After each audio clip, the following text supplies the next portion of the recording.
एक जंगल में रेखा नाम की एक चिड़िया रहती थी, जिसका घर घास फूस का था। कुछ दिनों पहले रेखा ने 2 अंडे दी थी, जिसका वह बहुत ही ख्याल रखती थी। उसके बगल में ही एक कालू कौवा रहता था, जो कि कोई काम नहीं करता था। एक दिन रेखा भोजन के तलाश में जा रही थी, जिसके लिए वह कालू कौवा के पास गई और बोली, कालू भैया, मैं भोजन के तलाश में जंगल जा रही हूँ। आप मेरे अंडों का ख्याल रखना। उसके बदले में आपको मैं कुछ भोजन दे दूंगी। ठीक है रेखा बहन, जाओ, मैं तुम्हारे अंडों का ख्याल रखूंगा। रेखा चिड़िया भोजन की तलाश में चली जाती है और कालू रेखा चिड़िया के अंडों के पास चला जाता है। पास के ही जंगल में शिकारी चीलों की बस्ती थी। उनमें से सरदार चील बोला, मेरे साथियों, हमारे जंगल के सारे छोटे छोटे पक्षी खत्म हो गए हैं, जिसके कारण हम लोग कितने दिनों से भूखे हैं, और ऐसा ही चलता रहा तो एक दिन हम लोग भी मर जाएंगे। आपके जैसा सरदार रहेगा तो हमें भूख से ही मरना होगा। क्या कहा मूर्ख, मैं तुम्हें मार कर खा जाऊंगा। क्षमा महाराज, मैं तो बस आपको यह बताना चाहता था कि हम लोगों ने सिर्फ अपने जंगल में पक्षियों को मार कर खाते हैं, लेकिन हमारे पास तो रहने के लिए घर भी नहीं है, जिसके कारण हमें सर्दी और बरसात कठिनाइयों के साथ ही बिताना पड़ता है। तो क्या मैं तुम्हारे लिए घर बना दूं? आप तो आलसी हो, आपसे मुझे कोई उम्मीद ही नहीं है। क्या कहा? गुस्सा मत कीजिए सरदार, मैं तो बस यह कह रहा था कि हमें अब किसी और जंगल पर हमला कर देना चाहिए और वहां पर उन पक्षियों को सबसे पहले मारकर खाएंगे। उसके बाद उनके घर पर कब्जा करेंगे, जिससे हमें उनके अंडे और छोटे छोटे बच्चों भी खाने के लिए मिल जाएंगे। तुम्हें मैं कितना बेवकूफ समझता था, लेकिन तुम तो बड़े समझदार निकले। इसीलिए तो बोलता हूं कि जंगल का सरदार मुझे बना दीजिए। अब ज्यादा दिमाग मत चलाओ, नहीं तो सरदार का तो पता नहीं, लेकिन आज शाम का मेरा डिनर जरूर बन जाओगे। मुझे क्षमा कर दीजिए सरदार। अब खड़े खड़े मेरा मुंह मत देखो और जाओ दूसरी जंगल की तलाश करो, जहां ढेर सारे पक्षियां हों, जिससे हमें कभी भी भूखे ना रहना पड़े। और हां, मेरे लिए शाम को डिनर का भी व्यवस्था कर देना। खुद तो कुछ करते नहीं है और शाम को डिनर चाहिए? क्या सोच रहे हो? शाम का डिनर लाओ या खुद बनोगे? नहीं सरदार, मैं जरूर लाऊंगा। सभी सैनिक चील दूसरे जंगल की खोज में चल देते हैं। सभी चील घूमते घूमते उस जंगल में पहुंच गए, जहां कालू रेखा चिड़िया के अंडों की रखवाली कर रहा था। कालू उन्हें देखकर बहुत डर जाता है। तभी एक चील बोला, अरे कालू भाई, तुम डरो मत, हम तुम्हें कुछ नहीं करेंगे। तुम बहुत समझदार लगते हो, हम तुम्हें इस जंगल का मंत्री बना देंगे, अगर तुमने हमारा साथ दिया तो। लेकिन हमारे जंगल में तो कोई राजा नहीं है और हम सब यहाँ स्वतंत्रता से रहते हैं, तो फिर आप मुझे मंत्री कैसे बना देंगे?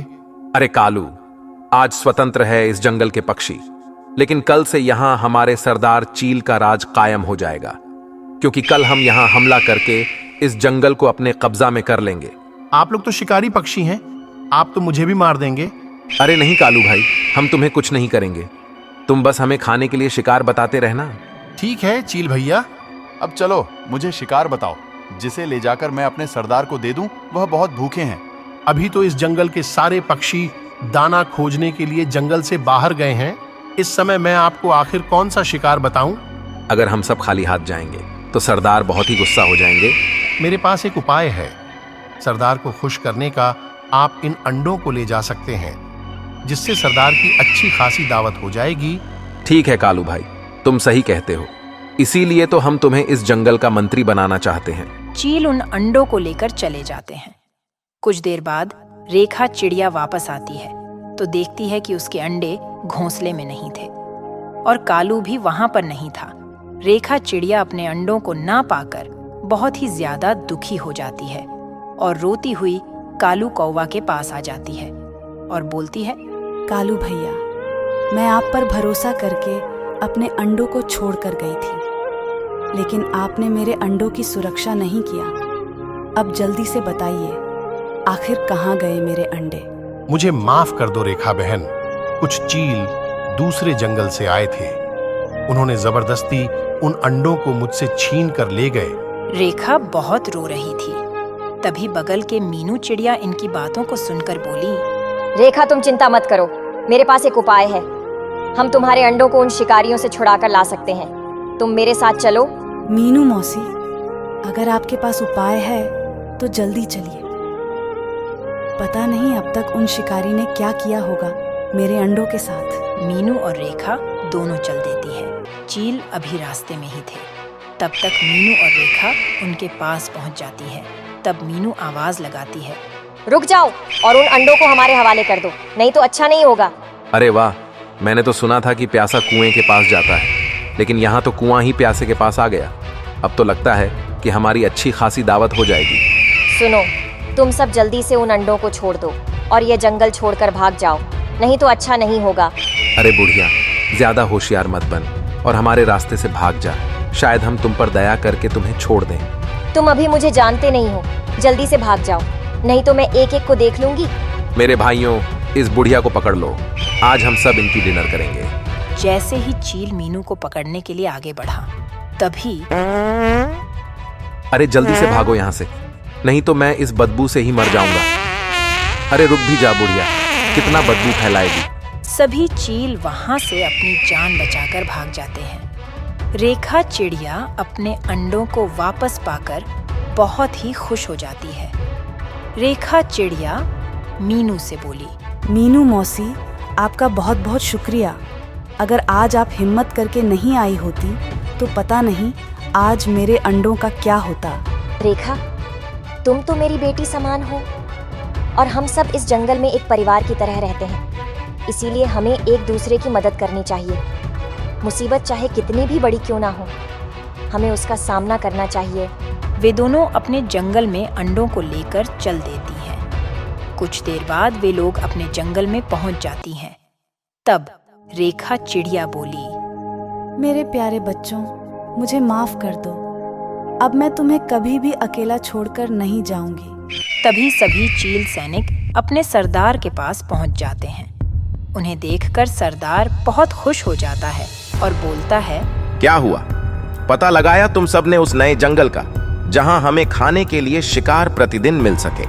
हाँ सरदार, हमने एक जंगल का पता लगाया है। वहां पर बहुत सारे पक्षी रहते हैं और उनके घोंसले में बहुत सारे अंडे भी हैं।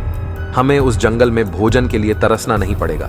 ये तो बहुत बढ़िया खबर है। चलो अब मेरा डिनर शिकार दो, मुझे बहुत ज्यादा भूख लगी है। सरदार, हम लोग शिकार लेकर आ रहे थे, तभी क्या? जल्दी बोलो। तभी रास्ते में दो पक्षियां पीछा करते हुए आई तो क्या? बीच बीच में रुको मत, पूरी बात बताओ। सरदार, वे लोग हमसे उस शिकार को छुड़ा कर ले गए। क्या तुम सबसे छोटे पक्षियों ने शिकार छीन लिया? एक नंबर के नालायक हो तुम सब। एक काम ढंग से नहीं होता है तुम लोगों से। तुम सब ने हम चीलों का नाम खराब कर दिया है। सरदार, वे लोग हमसे उस शिकार को छुड़ा कर ले गए। क्या कहा तुमने? कुछ नहीं सरदार, मेरे कहने का मतलब है कि एक बूढ़ी चिड़िया थी, वह बहुत ही खतरनाक थी। क्या कहा? एक बूढ़ी चिड़िया खतरनाक थी? तुम चिंता मत करो, कल हम सबसे पहले उसी के घर पर कब्जा करेंगे। हाँ, कल उसके बदबू से ही तुमको मरवा दूंगा। क्या सोच रहे हो? यही कि कल आप पीछे मत हटना किसी से। तुम मुझे अपनी तरह डरपोक समझते हो क्या? कल मैं उस जंगल के सभी पक्षियों के घरों पर कब्जा कर लूंगा। आखिर क्या होगा आगे? क्या सरदार चील उस जंगल पर कब्जा कर लेगा या उसे भी अपने सैनिक चीलों की तरह हार कर वापस आना पड़ेगा?